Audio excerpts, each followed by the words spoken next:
Hello students, welcome back to BPS Nexus. J previous class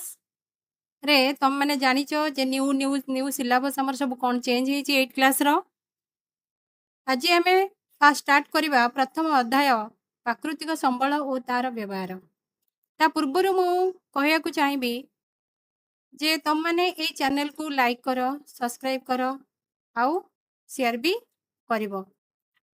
वर्तमान आमे start करिबा प्राकृतिक संबल और तार व्यवहार ता पूर्वरु मु कहया को चाहिबी आमे जानिबा कोन ना संबल कोन ना प्रकृति रे तिबा जे कोनोसी पदार्थ बा सामग्री जहा मनीषर विभिन्न आवश्यकता पूर्ण करिथाए एवं जहार व्यवहार करबा पई मनीष पाखरे ज्ञान कौशल थाए ताहाको आमे कहबा कोन संबल ताले एई जो संबल आमे नित्यदिन व्यवहार करूचे आमे जानिबा केमिति ना शोष मेंटेया पई पिउतिबा जल घर को आलोकित करिया पई व्यवहृत विद्युत शक्ति बा आमे जो स्कूल को जाउचे साइकिल चलाउचे ज्ञान आहरण करिया पई आमे विभिन्न प्रकार बुक पढुचे पाठ्य पुस्तक पढुचे ता माने ए सब जंक कोन ना गोटे गोटे संबल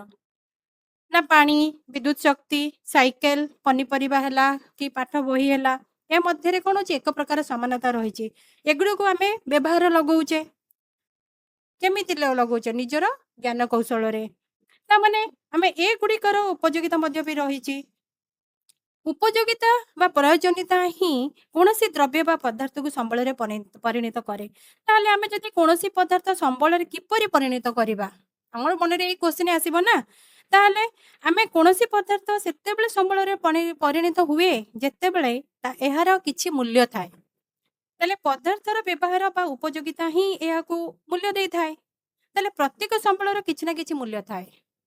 तेणु आमे जदि किछि पदार्थर आर्थिक मूल्य रहिछि ताले अन्य किछि पदार्थर आर्थिक मूल्य न थाए जेमति कहबा आमे कोन मार स्नेह ममता गोटे बिना छोट शिशुटी कोन बंचिबा असंभव छोट पिला कोन आमे माने मध्य बंचिबा असंभव तेणु एहा एक कोन अमूल्य संपद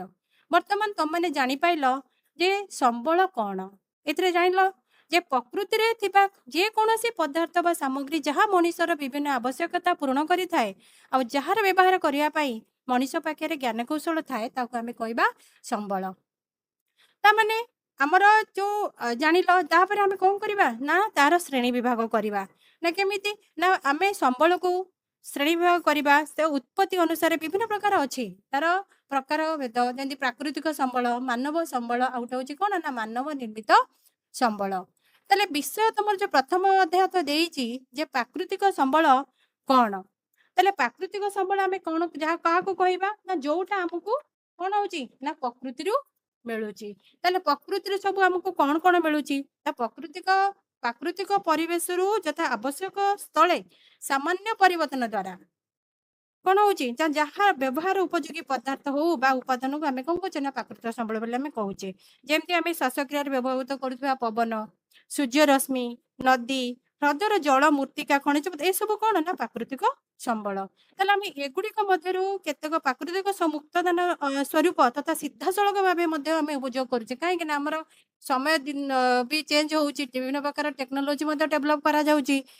ता माने आमे केतेक प्राकृतिक संबल को व्यवहार उपयोग करिया पई विभिन्न यंत्रपाति मध्य व्यवहार करूचे तेणु आमे उत्पत्ति दृष्टि मध्य आमे यागु कोन ना विभागीकरण करिछि तमे बही रे देखिबो सेकंड पेज रे लिखा है आमे कोन चिंता करिवा ना सेतिरे भी लिखा है कोन ना आमे प्राकृतिक संबल को किपरि श्रेणी भाग करिबा तम माने कोन करिबा ना बुक पेन रखिथिबो ताकू आमे कोन करिया ना बुक रे तो सब प्रकार देइनी ना तमे तो जदि ताकू शॉर्ट रे लिखिबा केमिति टाइप्स विभाग ताकू विभागीकरण करा जाइछि ताकू आमे कोन करिबा ना इजीली ताकू मन रखि पारिबा बुझे लगी ताले आमे प्राकृतिक संबल हमु एटी शॉर्ट रे गोटे बनै देइछि गोटे पीपीटी सेटा के शॉर्ट रे लिखा जाइछि तम माने कोन करबा ताकू कोन कोन बेले लिखिबा विभागीकरण जेमति आमे कहबा उत्पत्ति अनुसार हैला आ व्यवहार योग्यता अनुसार तार सब ए सब श्रेणी विभाग करा आइछि मालिकाना अनुसार बा विकासर स्तर अनुसार हैला ए सब श्रेणी विभाग करा जाइछि जे हमर उत्पत्ति अनुसार जोटा आमे कहबा जे विकास तथा व्यवहार दृष्टि संबल को दुई भाग व्यक्त कराई एटा तो दिया है पीपीटी ताको तो मन रखिबो ତା ପୂର୍ବରୁ ତମମାନେ କଣ କରିବ ନା, ଏଇ ଯୋଉ ପ୍ରାକୃତିକ ସମ୍ବଳର ଯୋଉଟା ମୁଁ କହିଲି ଯେ ତିନିଟା ସ୍ତର ଯୋଉଟା କହିଲେ, ଗୋଟେ ହଉଛି ଉତ୍ପତ୍ତି ଅନୁସାରେ, ଆଉ ଗୋଟେ ହଉଛି ବିକାଶ ସ୍ତର ବ୍ୟବହାର ଅନୁସାରେ, ଗଚ୍ଛିତ ପରିମାଣ ଓ ବଣ୍ଟନ କଣ ଦୃଷ୍ଟିରୁ, ତେଣୁ ବିକାଶ ତଥା ବ୍ୟବହାର ଦୃଷ୍ଟିରୁ ସମ୍ବଳକୁ ଦୁଇ ଭାଗରେ କରାଯାଇଛି। କଣ କଣ? ଗୋଟେ ହଉଛି ପ୍ରକୃତ ସମ୍ବଳ, ଆଉ ଗୋଟେ ହଉଛି କଣ ନା ପଚ୍ଛନ୍ନ ସମ୍ବଳ।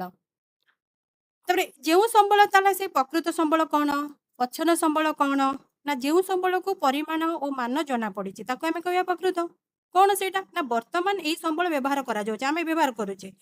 ଯୋଉଟା ଏହାକୁ ମଧ୍ୟ ଆମେ କଣ କହିବା ନା ବିକଶିତ ସମ୍ବଳ ବୋଲି କହୁଛେ। ତାପରେ ଯେଉଁ ସମ୍ବଳକୁ ସଠିକ ପରିମାଣ ମାନ ଜଣା ନାହିଁ, କଣ ଏବେ ସୁଦ୍ଧା ବ୍ୟବହାରରେ ତାକୁ ମାନେ ଆସି ନାହିଁ, ତାକୁ ଆମେ କଣ କହିବା ନା ପଚ୍ଛନ୍ନ ସମ୍ବଳ।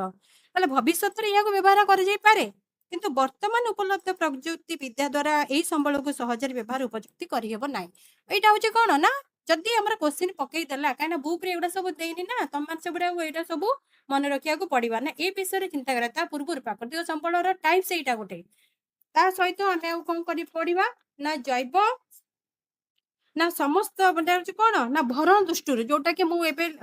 ଏଇ ପିପିଟିରେ ଅଛି, ସାଧାରଣତଃ ଭରଣ ଦୃଷ୍ଟିରୁ ନବୀକରଣ ଯୋଗ୍ୟ, ଆଉ ଗୋଟେ ହଉଛି ନବୀକରଣ ଅଯୋଗ୍ୟ, ଏଇ ଦୁଇ ଶ୍ରେଣୀରେ ବିଭକ୍ତ କରାଯାଇଛି। ତାହେଲେ ନବୀକରଣ ଯୋଗ୍ୟ ସମ୍ବଳ ଗୁଡିକ କଣ ନା ଶୀଘ୍ର ଭରଣ ହୋଇଥାଏ, ଯେମିତି ଆମେ ଏଗୁଡିକ ବ୍ୟବହାର ସତ୍ତ୍ୱେ କଣ ହଉଛି ପୁନର୍ବାର ପୂରଣ ହୋଇଥାଏ। ଏଇ ପ୍ରକାର ସମ୍ବଳ ମଧ୍ୟକୁ କେତେକ ଅସରନ୍ତି, ଆଉ କେତେଟା କଣ ରହୁଛି ନା ମନୁଷ୍ୟର କାର୍ଯ୍ୟକଳାପ ଦ୍ୱାରା ପ୍ରଭାବିତ ହୁଅନ୍ତି ନାହିଁ, ନବୀକରଣ ଯୋଗ୍ୟ। ମାତ୍ର ପୃଥିବୀର ପ୍ରାନ୍ତରେ ଜଳ ସ୍ୱଳ୍ପତା ତଥା ଜଳ ଉତ୍ସ ଶୁଖିଯିବା, ଏହା ଗୋଟେ ମୁଖ୍ୟ ସମସ୍ୟା।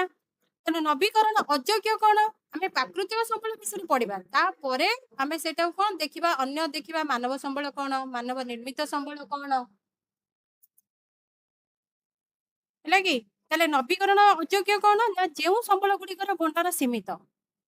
ବର୍ତ୍ତମାନ ଆମେ ଏଠି ଦେଖିବା, ଆମେ 1 ନମ୍ବର କ୍ୱେଶ୍ଚିନର ଆନ୍ସର ଆମେ ପାଇଗଲେ ଯେ ପ୍ରାକୃତିକ ସମ୍ବଳକୁ ଆମେ କିପରି ଶ୍ରେଣୀଭୁକ୍ତ କରିବା। ବର୍ତ୍ତମାନ ମୁଁ ଏଇନା ଡିସ୍କସନ କଲି ନା, ଉତ୍ପତ୍ତି ଦୃଷ୍ଟିରୁ କଣ, ଭରଣ ଦୃଷ୍ଟିରୁ କଣ,